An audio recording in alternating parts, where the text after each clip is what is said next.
17 au 23 décembre 2023 a lieu au Togo, dans la région de Kara, le camp des évaluateurs émergents francophones.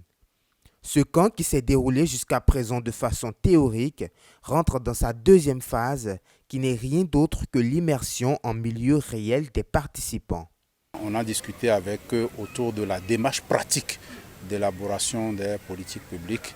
Et quand on a fini de discuter avec eux, de faire le débriefing, de répondre à toutes les questions en salle, on a besoin de les envoyer en milieu réel pour pouvoir véritablement appliquer les 7 étapes qu'on leur a montrées en matière d'élaboration des politiques publiques.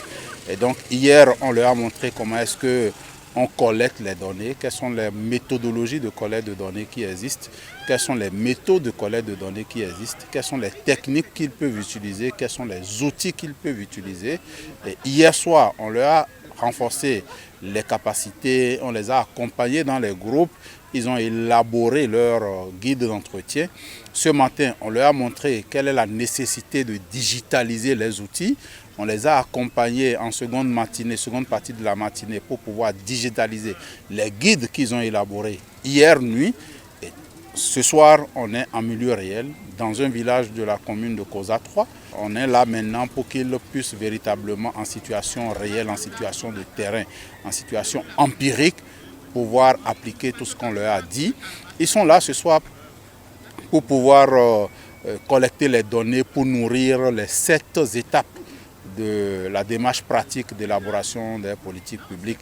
Comme prévu par les formateurs, les participants se sont heurtés à la dure réalité du terrain et ont essayé tant bien que mal de trouver des solutions. Le travail, ça se passe bien, mais au début, la première difficulté était celle relative à la langue à utiliser.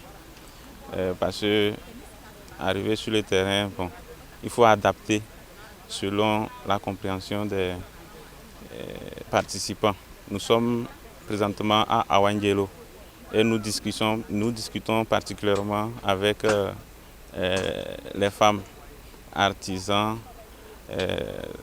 par rapport à l'emploi des jeunes dans leur milieu. D'autres difficultés, c'est la réticence. On a constaté qu'il y en a qui n'interviennent pas du tout.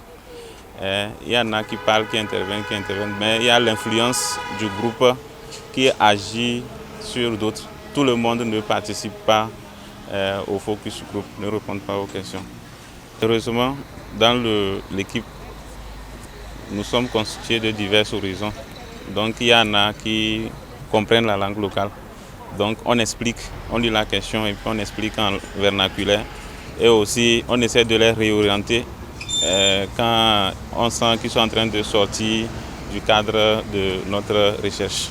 Une dernière journée sera encore consacrée pour une nouvelle immersion afin de permettre aux participants du camp d'améliorer leurs compétences pratiques en matière d'élaboration, d'analyse et évaluation des politiques publiques.